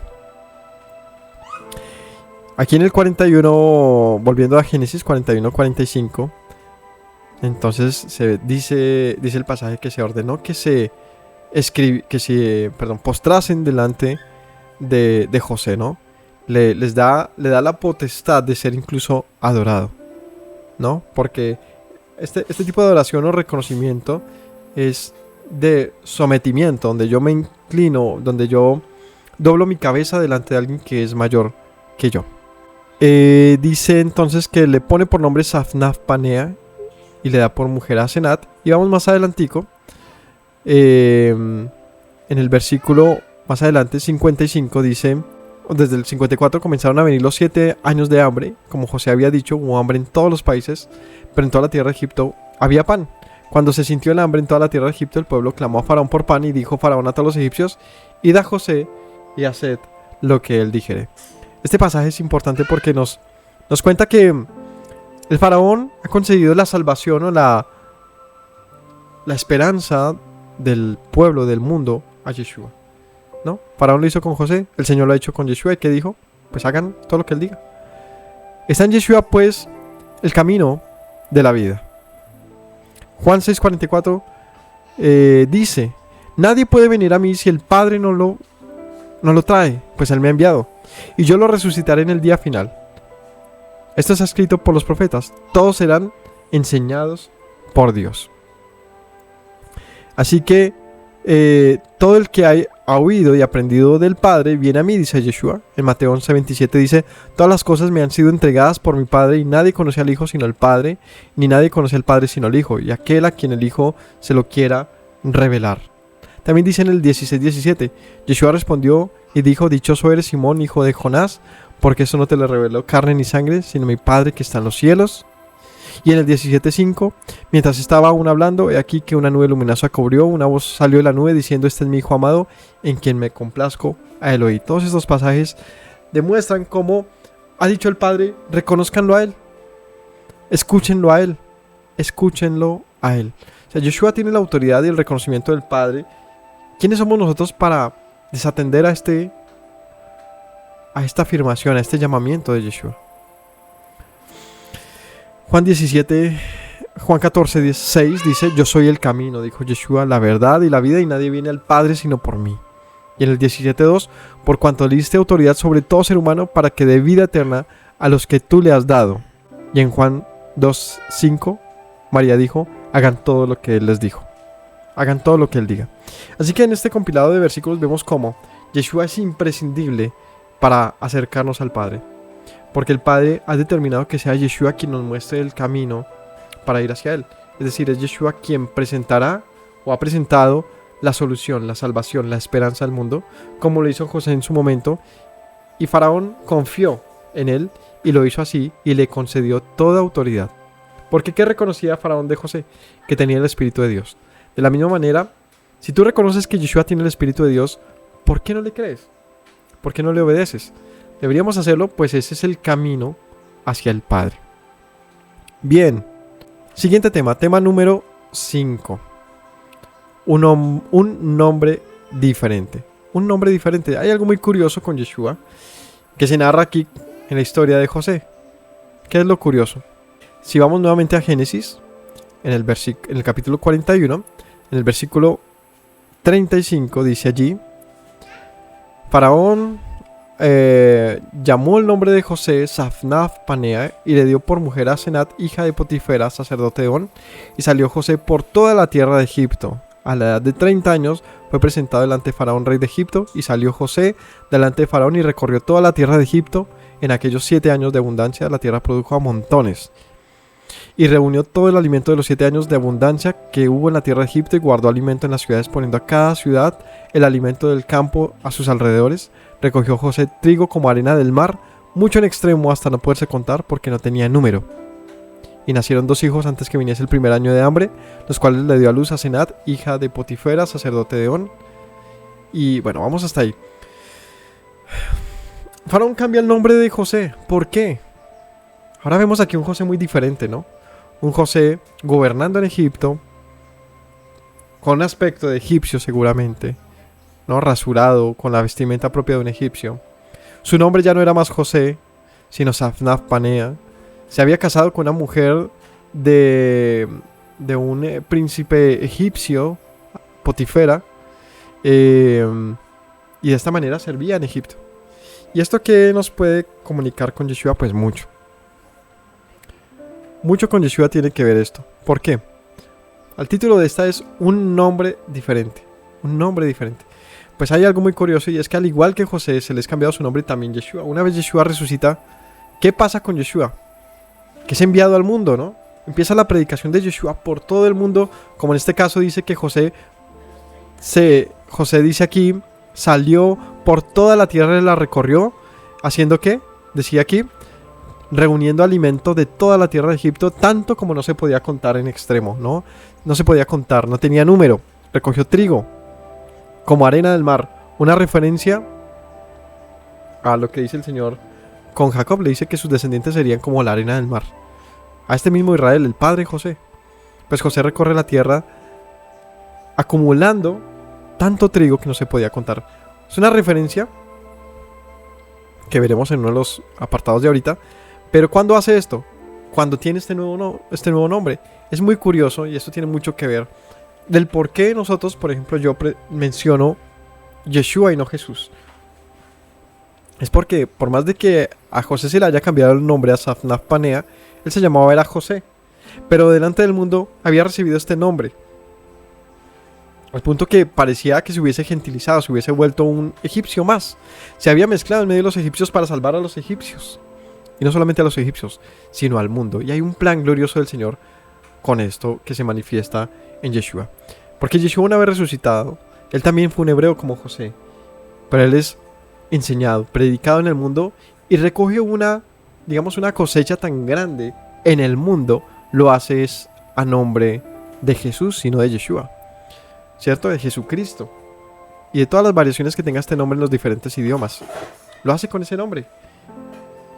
Al punto que muchos desconocen que él es judío. Muchos desconocen su proveniencia. Muchos desconocen su historia y simplemente lo ven como un dios romano o griego, no sé. Muy alejado de su origen, pero no importa en ese sentido, porque finalmente por medio de él ha venido el conocimiento de Dios. Pero a fin de qué, a son de qué, pues de que le conozcan, no para quedar en la ignorancia, sino para que coman de su pan, puedan conocerle como él es originalmente. ¿Quién es este que se ha puesto una máscara de egipcio para salvar a los egipcios y salvar al mundo, no? Entonces es un pasaje muy interesante porque esto es una evidencia histórica de cómo o por qué fue necesario que Yeshua también tuviese un nombre, digamos que muy desconectado de sus orígenes, un nombre muy traducido y por lo tanto pues que lo desconecta bastante de quién es él. Pues si uno habla de Yeshua, no todo el mundo entiende realmente, o más bien viene esa sensación de por qué menciona otros nombres, ¿no? Pues es por lo que seguiremos viendo en esta historia. Entonces la necesidad de un nombre diferente. Safnaf Panea. ¿Qué significa Safnaf Panea? Dicen que hay dos opciones, que podría significar revelador de misterios, porque la palabra Safnaf deriva de la palabra Safán, que significa esconder, ocultar.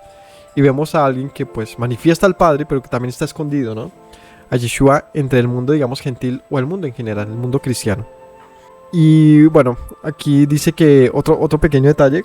José empieza esto a los 30 años, también Yeshua, ¿no? En Lucas 3:23 dice que cuando Yeshua comienza su ministerio, Yeshua tenía 30 años. Al igual que José, cuando empieza su trabajo de darle pan al mundo, lo hace cuando tenía 30 años, como Yeshua. Una gran relación entre estos dos. Vamos al tema número 6. Cosechador de almas, la cosecha de almas, que es lo que estamos mencionando ahora. Pues José se va por todo el mundo conocido de Egipto para recoger el trigo necesario para los tiempos de hambruna, ¿no? Pero esto, más allá del tiempo de hambruna y todo, es lo que vemos con la figura de Yeshua. Cuando Yeshua resucita, viene la predicación de la palabra y se dispersa de una manera tan amplia, tan generosa, tan rápida en el mundo de aquellas épocas, que abarca prontamente Europa, el Oriente, y se esparce por el mundo, ¿no? Así, que ya no era Yeshua, el hebreo, el judío, sino un Jesús romano, se esparce por el mundo, ¿no? Una confusión, una aparente confusión que finalmente, a pesar de todo ello, era para salvación del mismo mundo. ¿Qué dice Apocalipsis 7:9? Después de esto miré y vi una gran multitud que nadie podía contar, de todas las naciones, tribus, pueblos, lenguas, de pie delante del trono y delante del Cordero, vestidos con vestiduras blancas y con palmas en sus manos, y clamaban a gran voz diciendo: la salvación pertenece a nuestro Dios, que está sentado en el trono, y al Cordero. Todo un millar de gentes, de toda tribu, lengua, nación, reconociendo al Padre y al Hijo. ¿Qué dice Apocalipsis 14:14? Miré, y he aquí una nube blanca, y sentado en la nube estaba uno semejante al Hijo de Hombre, que tenía en la cabeza una corona de oro, y en la mano una hoz afilada. Entonces salió del templo otro ángel, clamando a gran voz al que estaba sentado en la nube: mete tu hoz y ciega, porque la hora de cegar ha llegado, pues la mies de la tierra está madura. Y el que estaba sentado en la nube blandó su hoz sobre la tierra, y la tierra fue cegada. El tiempo de la cosecha. ¿Qué es lo que se cosecha en el mundo? ¿A qué se refiere todo esto? ¿Basura o trigo? Pan. Y en todo esto representa a todos los hijos de Jacob por el mundo. Todos los que son pan de vida. Todos los que tenemos en nosotros el pan del Mesías, la luz del Señor, ¿no? Su pueblo. El maná, el pan. O sea, la parábola del sembrador. El sembrador salió a sembrar y arrojó, ¿no?, la semilla y dio fruto. ¿En quiénes ha dado fruto esto, no? Para venir a la cosecha. Y bueno, dice que entonces fue y cosechó, pero además en el 49 de Génesis, 41-49 decía: recogió José trigo como arena del mar, mucho en extremo hasta no poderse contar porque no tenía número. Como les menciono, una referencia a Jacob, pues el Señor le dijo que sus descendientes serían como la arena del mar.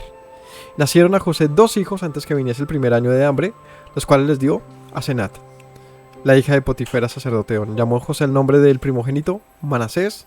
Es decir, estos hijos, ¿con quién los tuvo? Con gente de su pueblo, ¿no? En medio de los gentiles. Con una egipcia. Hijos egipcios, criados a la manera egipcia. Llamó el nombre de uno Manasés, porque dijo: Dios me hizo olvidar todo mi trabajo y toda la casa de mi padre. Llamó el nombre del segundo Efraín, porque dijo: Dios me hizo fructificar en la tierra de mi aflicción. 2 hijos tenidos en Egipto. 2 hijos muy, pero muy importantes en la historia de Israel.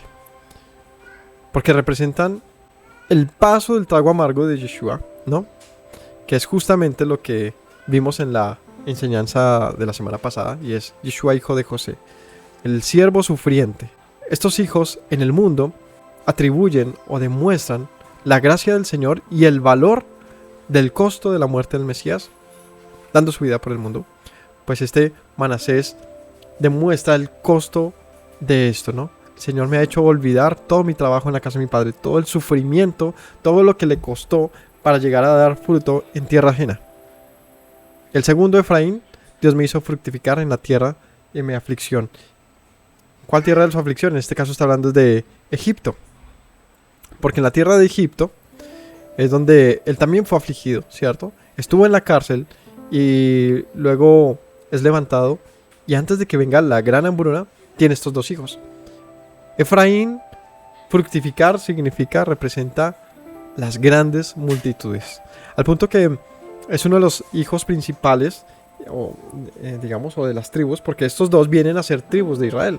A Manasés y Efraín, Jacob los adopta, eso lo veremos al cierre del libro de Génesis, los adopta como sus hijos y les concede lugares les concede 2 porciones de heredad en la tierra prometida. Y estos son contados como tribus de Israel, Manasés y Efraín, y no a José. Es decir, José, lo que le corresponde a José, se distribuye en sus hijos tenidos en Egipto, Manasés y Efraín. Ellos retornan a su origen hebreo, israelita, y se hacen parte de su pueblo.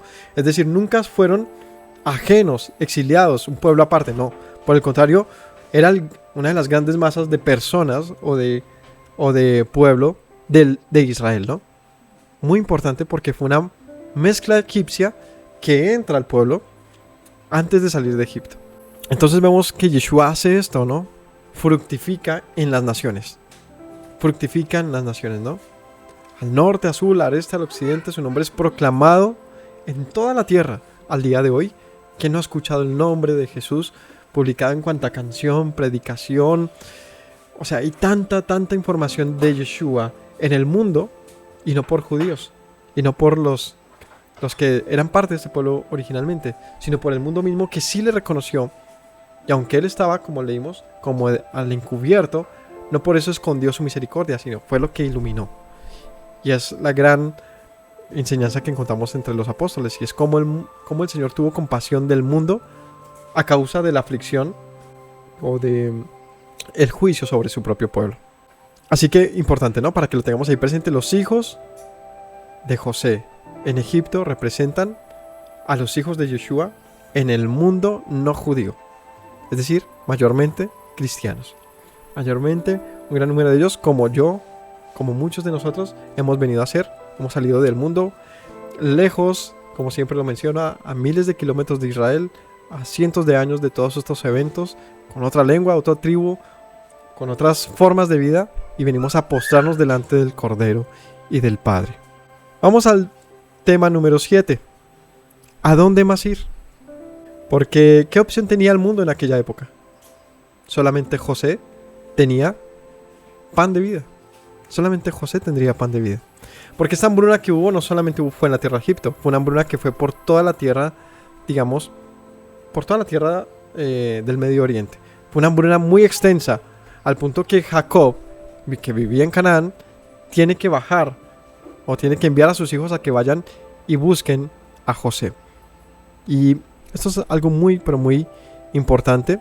Ya vamos a cerrar ya casi con el octavo punto, que es la restauración de Israel. Entonces vamos a ver quiénes irían para qué, ¿no? Finalmente el mundo iría a coincidir en un mismo lugar o delante de un mismo Señor.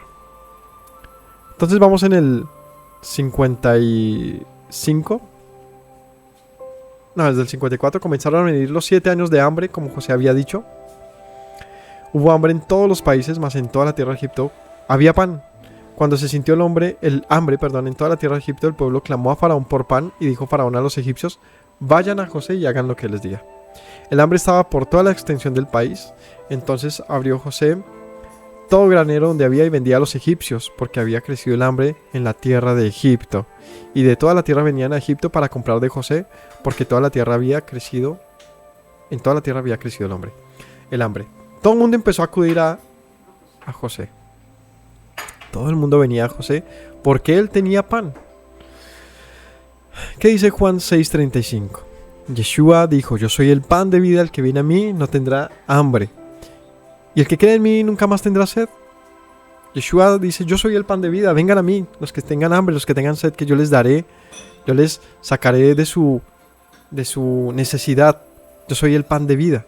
Oseas 5:15.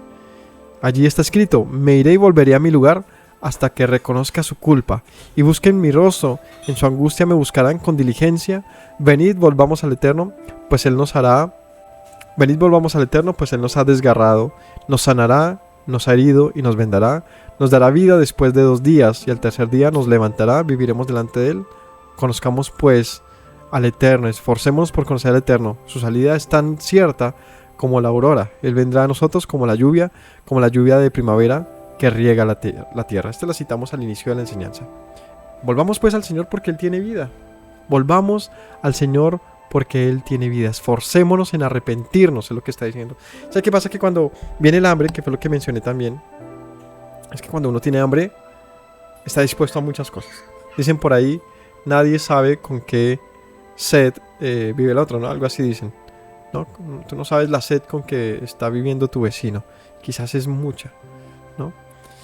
Y por hambre y sed la gente está dispuesta a lo que sea, ¿no?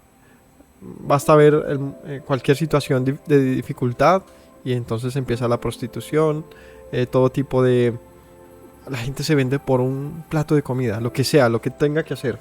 Hacer los trabajos más difíciles, los más pesados, lo que sea, con tal de comer. La necesidad. La necesidad nos lleva a un punto de tomar las decisiones que jamás habríamos pensado que haríamos. Así que dice el Señor: vengan a mí, ustedes que tienen hambre y sed, vengan a mí. De tal manera que el hambre nos llevaría a doblegar el orgullo. Porque finalmente eso era lo que pasaba con los hermanos de José, que aún permanecían con su padre en Canaán. Ellos habían vendido a su hermano, lo habían olvidado, y en su orgullo nunca fueron a buscarlo, sino que lo dieron por muerto. Ese es el punto, que ellos sabían que había sido vendido, no que estaba muerto, pero siempre lo dieron por muerto, en vez de haberlo ido a buscar. ¿No creen que pudo ser un escenario? ¿Por qué ninguno pues fue y lo buscó? Buscando entre los madianitas, en el mercado igual tenía sus... ¿Cómo se dice? Pues se podía indagar dónde podría haber terminado José, pero ninguno le importó. Simplemente lo dieron por muerto.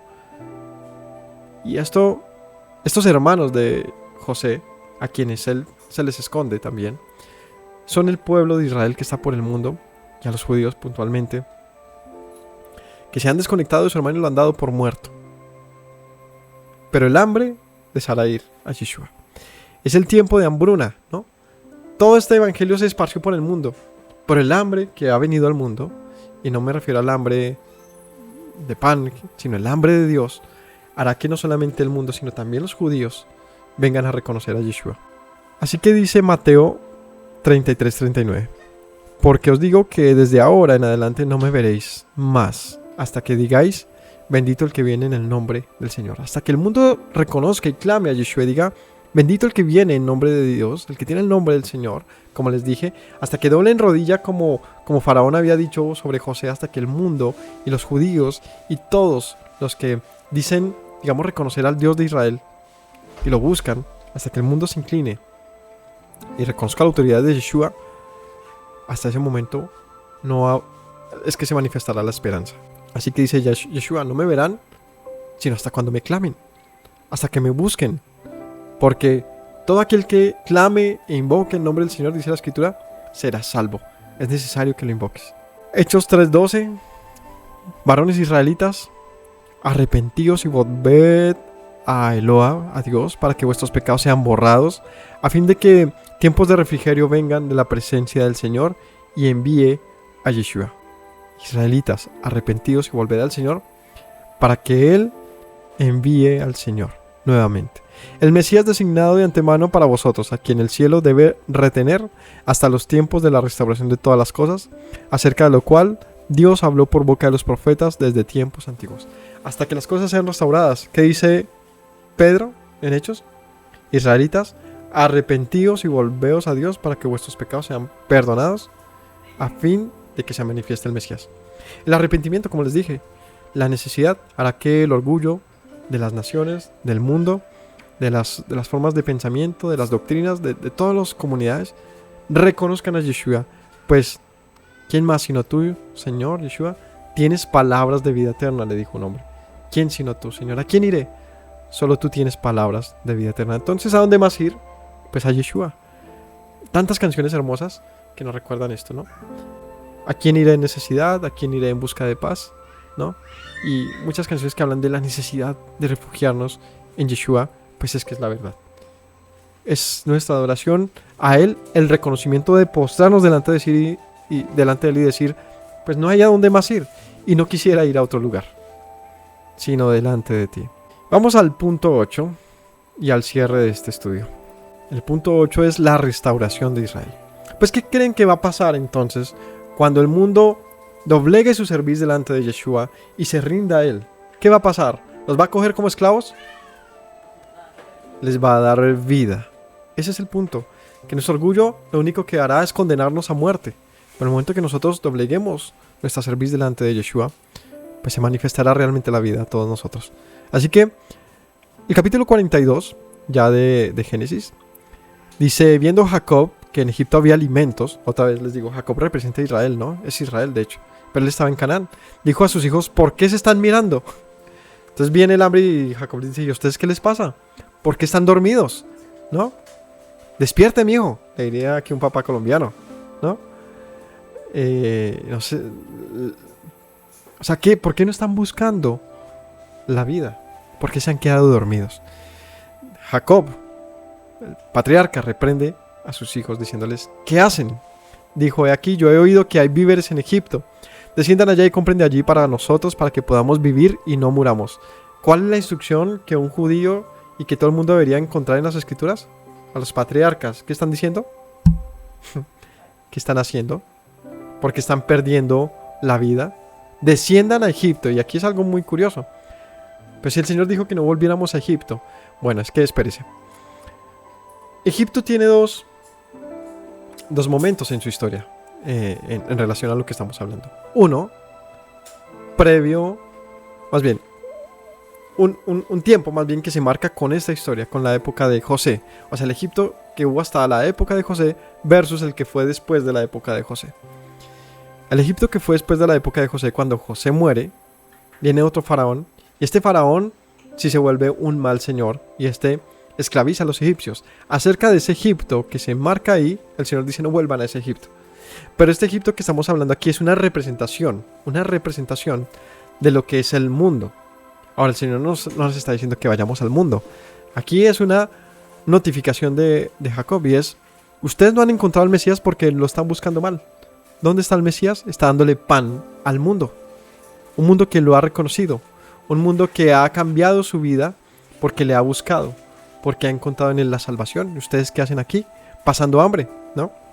Así que no es volver a Egipto a un ayo de esclavitud, a unas cadenas de esclavitud, sino es volver a este Egipto, bajar a Egipto, a este que se menciona acá, un Egipto donde gobierna Yeshua, que nada tiene que ver con el Egipto de esclavitud que tiene el pueblo luego cuando no está José. Así que, para que no confundamos, este Egipto que mencionamos acá representa a un mundo donde Yeshua gobierna. Descendieron los 10 hermanos de José a comprar trigo en Egipto. Otra vez una referencia a Zacarías donde dice: vendrán 10 hombres de cada tribu y tomarán del manto a un judío y le dirán: ven, llévanos contigo, porque contigo está Dios, ¿no? Ven, llévanos contigo. Y es Yeshua, este judío o este hebreo, al que vienen sus hermanos, 10 hermanos. Puntualmente, ¿por qué 10 y son 11? Pues porque Benjamín se queda con su padre, pero es una referencia otra vez profética a las 10 tribus dispersas. 10 tribus que se dispersan en la historia de Israel por el mundo y vienen a buscar el pan en Yeshua. 4. Mas Jacob no envió a Benjamín, hermano de José, con sus hermanos, porque dijo: no sea que le acontezca algún desastre.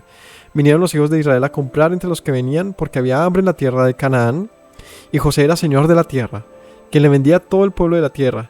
Llegaron los hermanos de José, se inclinaron a él el rostro a tierra, y José, cuando vio a sus hermanos, los conoció, mas hizo como que no los conocía.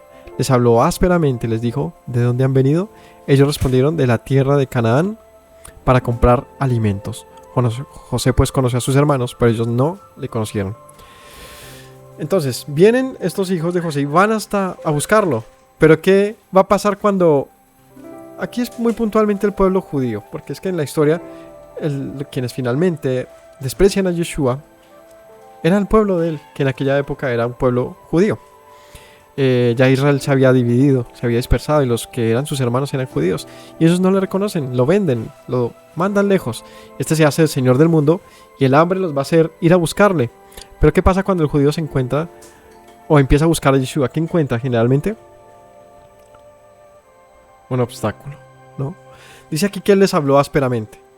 ¿Y cómo se ha portado el cristianismo con el judaísmo? Duro. En la historia ha sido, pero muy duro. Ha sido de cruzadas, los nazis, todas estas formas lo hicieron en cierta manera en nombre de Jesucristo. Es decir, el judío ha encontrado en el nombre de Jesús, en su historia, no algo de amor, sino algo de odio contra ellos. Han visto mal, han visto lo que la historia les ha mostrado, les ha querido mostrar, pero ¿qué faltará? ¿Por qué el Señor se ha portado tan áspero con ellos? ¿Qué es lo que quería el Señor con ellos? ¿Qué es lo que ha buscado el Señor en medio de su pueblo? ¿Por qué ha sido tan áspero con su pueblo? Dice que José era señor ya de toda la tierra, y él era el que vendía el pan. Y ellos quisieron, se inclinaron a él, pero él ellos no le conocieron. Es decir, lo hacen como a medias, como que sin darle el reconocimiento que él merece, ¿no? Porque no lo reconocieron como su hermano. Y vale la pena también decir que gran parte de la sabiduría judía proviene de Yeshua, aunque no lo reconozcan.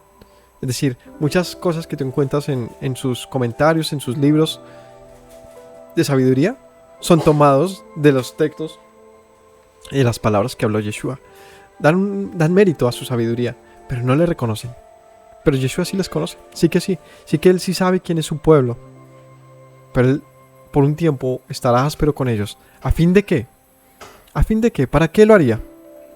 No se venga de ellos, pero se mantiene como separadito, ¿no? Entonces, se acordó José de los sueños que había tenido acerca de ellos, ¿no? Cuando era niño, cuando era joven, de que ellos se posarían delante de él.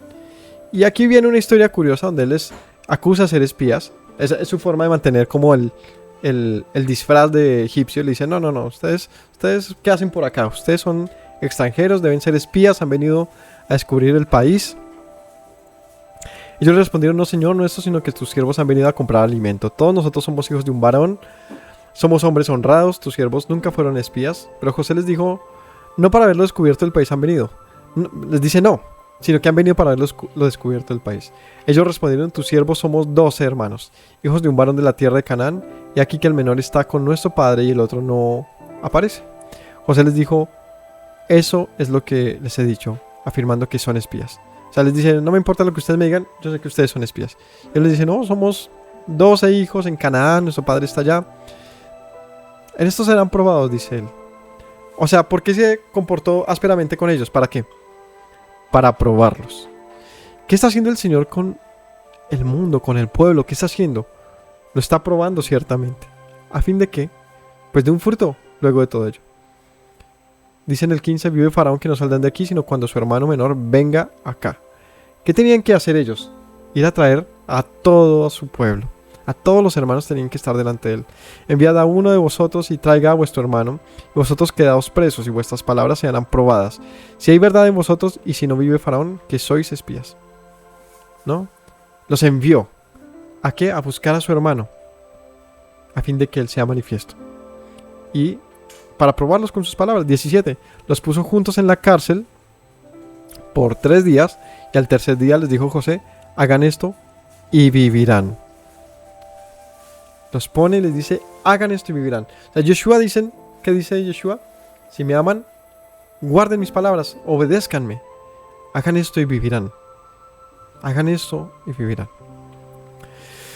19. Si son hombres honrados, quede preso en la casa de vuestra cárcel uno de vuestros hermanos, y ustedes vayan y lleven alimento para el hambre de su casa. Pero traerán a su hermano menor y será verificada sus palabras, y si no morirán. Ellos lo hicieron así. O sea que estaban ellos obligados a traer un hermano. Esa era la prueba. Sean capaces de ir por su hermano que está lejos.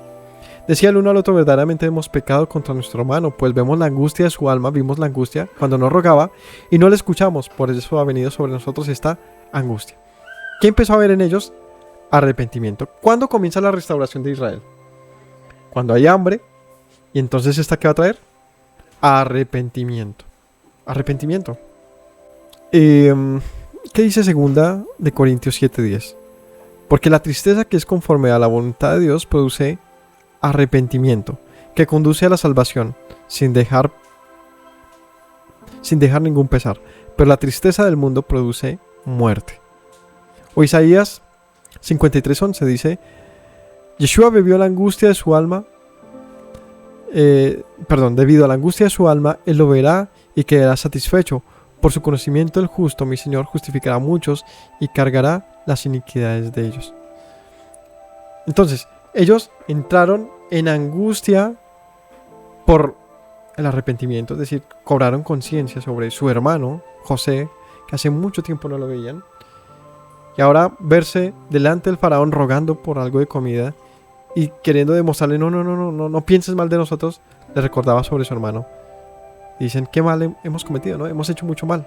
Rubén responde, no les hablé yo, les dije no pequen contra el joven y no escucharon.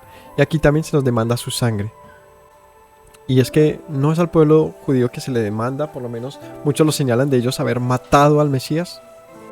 Ellos no sabían que les entendía José. Había intérprete entre ellos. Se apartó José de ellos, lloró, después volvió a ellos y les habló y tomó entre ellos a Simón y lo aprisionó a vista de ellos. Después mandó José que llenaran sus sacos de trigo y los devolviesen con el dinero de cada uno de ellos, poniéndolo en su saco y les diesen comida para el camino, y se hizo así con ellos. Y ellos pusieron su trigo sobre sus asnos, se fueron de allí, pero abriendo uno de ellos el saco para dar de comer al asno, vio su dinero que estaba en la boca del costal. Dijo a sus hermanos, mi dinero se me ha devuelto, mírenlo aquí en el saco. Entonces se sobresaltaron el uno al otro y dijeron, ¿qué es esto que nos ha hecho Dios? ¿Qué es esto que nos ha hecho Dios? ¿A qué se refieren? Dios nos está señalando, nos está culpando todo el tiempo. ¿Por qué Dios nos está cerrando como todas las puertas, nos está dejando en aflicción? Venidos a Jacob su padre en tierra de Canaán, le contaron todo lo que había acontecido, diciendo, aquel varón, el Señor de la tierra, nos habló ásperamente, nos trató como espías, y nosotros le dijimos, somos hombres honrados, nunca fuimos espías. Somos 2 hermanos, hijos de nuestro padre, uno no aparece, el menor está con nuestro padre en la tierra de Canaán. Aquel varón, el Señor de la tierra, nos dijo, en esto conocerán que son hombres honrados. Bueno, ahí les da la historia, ¿no? A su padre. Dice que en el 35 que ellos vacían los sacos y todos se dan cuenta que todos tenían el dinero atado en cada uno de sus sacos. Así que tienen temor. 36. Su padre les dijo, me han privado de mis hijos. Ustedes me han privado de mis hijos. José no aparece, ni Simeón tampoco, y a Benjamín lo quieren llevar contra mí. Contra mí son todas estas cosas. Y aquí empieza cada uno a buscar cómo pues aliviar a su padre. Rubén habla a su padre diciendo, Harás morir mis 2 hijos y no te devuelvo. Entrégalo en mi mano que yo te lo volveré a ti. Rubén era uno de los que más cargo de conciencia tenía, porque él era el hijo mayor, y cuando José estuvo con ellos, Rubén era el que tenía que cuidarlo, y Rubén se descuida. Aunque él medio lo salva de la muerte que querían darle sus hermanos, él lo dejó perder. Y él está, yo creo que con ese cargo de conciencia, él dice, pues aun mis hijos te los daría si yo no regreso con tus hijos. Él dijo, no descenderá mi hijo con ustedes, su hermano ha muerto y solo ha quedado Benjamín. Si le acontece algún desastre, ¿qué van a hacer? ¿Qué van a hacer? Y es este lamento de Jacob por sus hijos. ¿Dónde están mis hijos? Pero vamos a ver la actitud de ellos, porque finalmente esto era una prueba, ¿no? Una prueba. ¿Por qué este tiempo largo? O sea, ¿qué espera el Señor para reunir a Israel? No, esa no fue la pregunta de uno de sus apóstoles. Maestro, ¿cuándo restaurarás a Israel? Y Yeshua le dice, pues eso no te compete saberlo. Mi Padre lo hará en el momento que sea oportuno. A ti las razones de mi Padre, déjaselas a Él. Es decir, se espera que se restaure Israel. Pero ¿qué falta? ¿Por qué no se ha restaurado Israel? Faltaba pasar las 7 vacas gordas, que llegaran las 7 vacas flacas, y que éstas hagan que Israel venga a buscar a su Señor con hambre, con mucha hambre, y esto le haga arrepentirse y reconocer a Yeshua como Señor. Mientras eso no acontezca, pues no va a pasar ninguna reunión del pueblo del Señor. Cuando se les acabaron los alimentos que tenían, el padre les dice, vuelvan a Egipto. Judá responde, aquel varón nos protestó con ánimo, diciendo, no verán mi rostro si no traen a su hermano. Si envías a nuestro hermano con nosotros, descenderemos y compraremos alimento. Si no le envías, no descenderemos, porque aquel varón nos dijo, no verán mi rostro. Dijo entonces Israel, ¿por qué me hiciste tanto mal? Declarando al varón que tenían otro hermano. Ellos respondieron, aquel varón nos preguntó expresamente por nosotros y nuestra familia. Nos dijeron, ¿vive aún su padre? ¿Tienen otro hermano? Le declaramos conforme a estas palabras. ¿Acaso podíamos saber que él nos diría, hagan venir a su hermano? Entonces Judá dijo a Israel, su padre, envía al joven conmigo y nos levantaremos e iremos, a fin de que vivamos y no muramos nosotros, tú y nuestros niños. Este es el punto clave aquí, porque es que Judá no es cualquier hermano. Este representa directamente pues, a los judíos.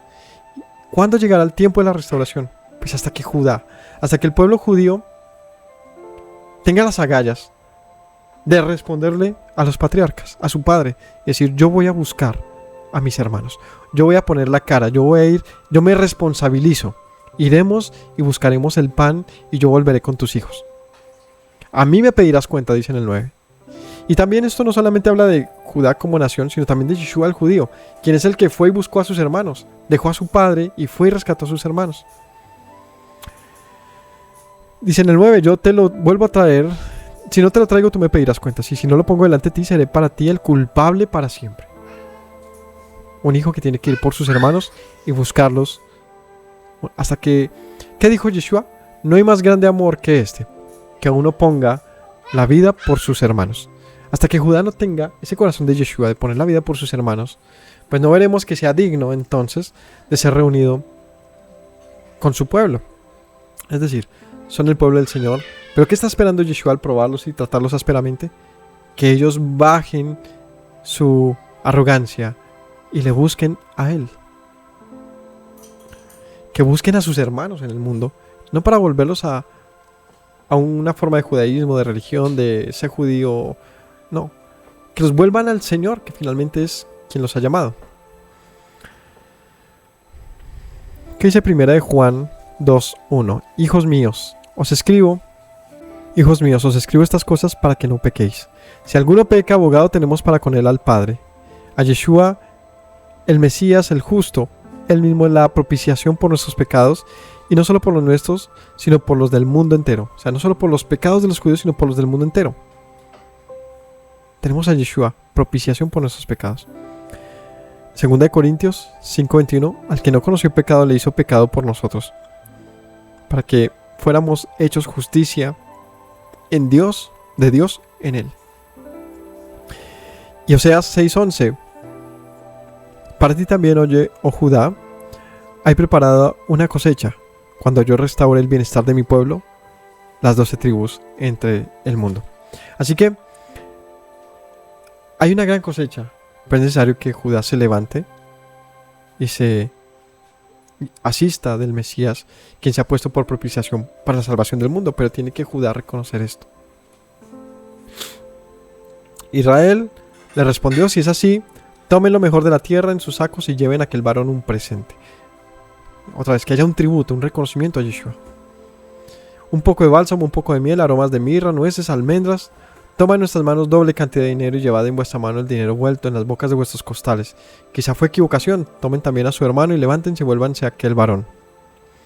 El Dios omnipotente os dé misericordia delante de aquel varón y os suelte a su hermano Benjamín. Si he de ser privado de mis hijos, que así sea. Tomaron aquellos varones el presente, tomaron en su mano doble cantidad de dinero y a Benjamín, y se levantaron y descendieron a Egipto y se presentaron delante de José. Vio José a Benjamín con ellos y dijo al mayordomo de su casa: lleven a casa a estos hombres y degüellen una res y prepárenla. Estos hombres comerán conmigo al mediodía. Hizo el hombre como José dijo y llevó a los hombres a la casa de José. Entonces José los recibe y prepara un alimento con ellos. Pues ya estaban todos sus hermanos. En aquel momento ya estaba entonces Benjamín, estaba Simeón, estaban los otros 10 hermanos. Estaban todos. ¿Qué quería hacer José? Reunirse con ellos. Recordemos que el título de este último apartado es la restauración de Israel. O sea, ¿qué propósito tuvo toda la vida de José? Sino que todo el pueblo volviese a ser uno. Pero uno con vida. Uno transformado. No malvado como lo fue antes. Entonces ellos traen a estos a José.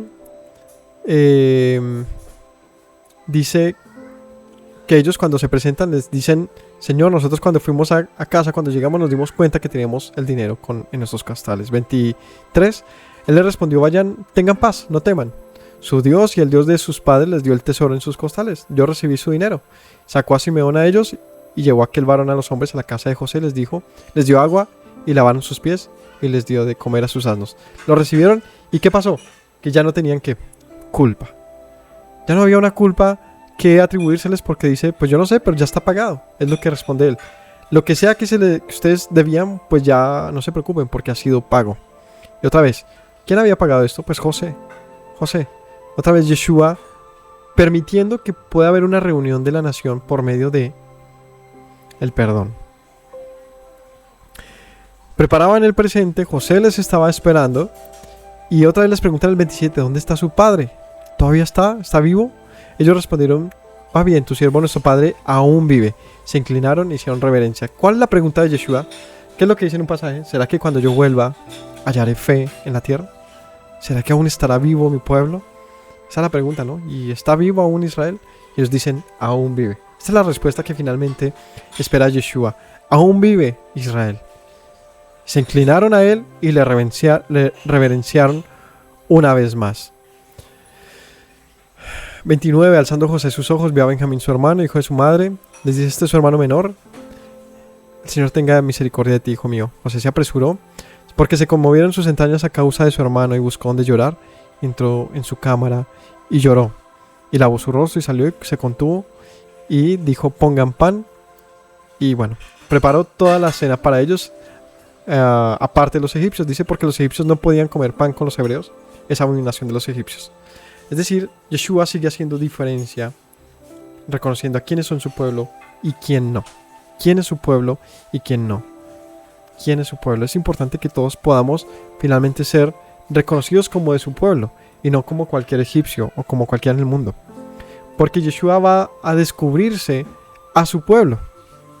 ¿Quién conoció finalmente a José? ¿Los egipcios? No. Sino sus hermanos. Es a quien él llame finalmente su hermano, su pueblo. Así que ve a Yeshua por pan, pero como estos hermanos que se manifiestan delante de él para conocerlo. Así que Yeshua intercede por sus hermanos, ¿no? De alguna manera él busca que estén juntos, se propicia todo para tener un momento de paz y de restauración. Romanos 8:34 dice: ¿quién es el que condena? El Mesías Yeshua es el que murió, si más aún es el que resucitó. Además está a la diestra de Dios, el que también intercede por nosotros. Hebreos 9:24 dice: el Mesías no entró en un lugar santo hecho por manos, sino una representación del verdadero en el cielo mismo, para presentarse ahora en la presencia de Dios por nosotros. Él llevó las porciones de cada uno, es decir, llevó nuestras, pues el costo de que nosotros podamos sentarnos a su mesa. Es eso. O sea, ¿por qué podemos sentarnos delante de Él? Porque Él así logró ello. Nada ha sido gratis para Él. Para nosotros ha sido un don divino. Pero para Él ha sido un costo grande, al punto que a uno de sus hijos le pone Manasés. Hacer olvidar la aflicción que tuvo en medio de sus hermanos. Ser rechazado no es nada chévere. El Altísimo, que se ha rechazado, el Dios de gloria y su Mesías, pues no es un costo fácil. Quizás morirse al menor de ellos. Pero que pasen cientos de años y el rechazo continúe, quizás es el sentido de la palabra de Dios me ha hecho olvidar. Y es el poder perdonar aún a pesar de que no solamente se le asesinó, sino que además al día de hoy se blasfema de su nombre. Dice aquí en el 34, José tomó viandas delante de sí para ellos, la porción de Benjamín era 5 veces mayor que cualquiera de ellos, y bebieron y se alegraron con él. Alegría. Este pasaje no ha sido traducido correctamente. Ahí no dice si alegraron, la palabra hebrea aquí para alegraron. Es la palabra, aquí se las enseño, la palabra shakar. Y aquí que dice, emborracharse, embriagarse, ¿no? Embriagarse. Ellos comieron y se embriagaron con él. La traducción de embriagar nos habla de una manera profética. ¿Por qué profética? Porque nos habla de la llenura del Espíritu.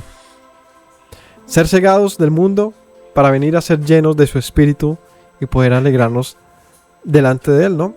Dice el Salmo 126.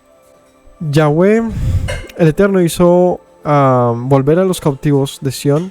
Éramos como los que sueñan. Nuestra boca se llenó de risa, nuestra lengua de gritos de alegría. Entonces dijeron entre las naciones, grandes cosas ha hecho el Eterno con ellos. Grandes cosas ha hecho el Eterno con nosotros.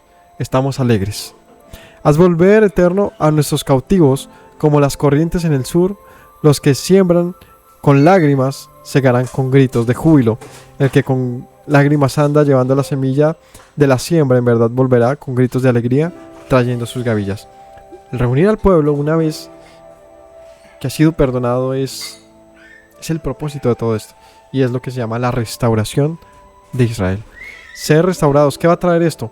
Alegría. Alegría, como el que se embriaga, como el que está contento por completo. Mateo 26:29 dice, yo les digo que desde ahora no beberé más de este fruto de la vid hasta aquel día cuando de nuevo beba con vosotros en el reino de mi Padre. Yeshua nos dice que nos sentaremos a su mesa y beberemos con él. Lucas 22:28, ustedes son los que han permanecido conmigo en mis pruebas, así como mi Padre me ha otorgado un reino, yo les otorgo que coman y beban a mi mesa en mi reino. Y os sentaréis en tronos juzgando a las 12 tribus de Israel. Juzgar al mundo, sentarnos delante de él, tener un lugar delante de él y poder ver todo esto como aguas que pasaron. Es el propósito de la reunión del pueblo de Israel. Que otra vez volvamos a ser una nación con un Dios, con una fe, con un solo Señor. Por último, Isaías 49 dice en el 5, ahora dice el Eterno, el que me formó desde el seno materno y me hizo su siervo, para hacer que Jacob vuelva a él y que Israel se reúna con él, porque honrado soy a los ojos del Eterno mi Dios, ha sido mi fortaleza, dice él. Poca cosa es que tú seas mi siervo, para levantar las tribus de Jacob y para restaurar a los que quedaron de Israel. También te haré luz de las naciones para que mi salvación alcance hasta los confines de la tierra. Una palabra profética acerca de Yeshua. No es poca cosa que seas mi siervo, porque te he levantado para atraer y restaurar a las tribus de Israel. Para que el mundo vea la luz y mi salvación.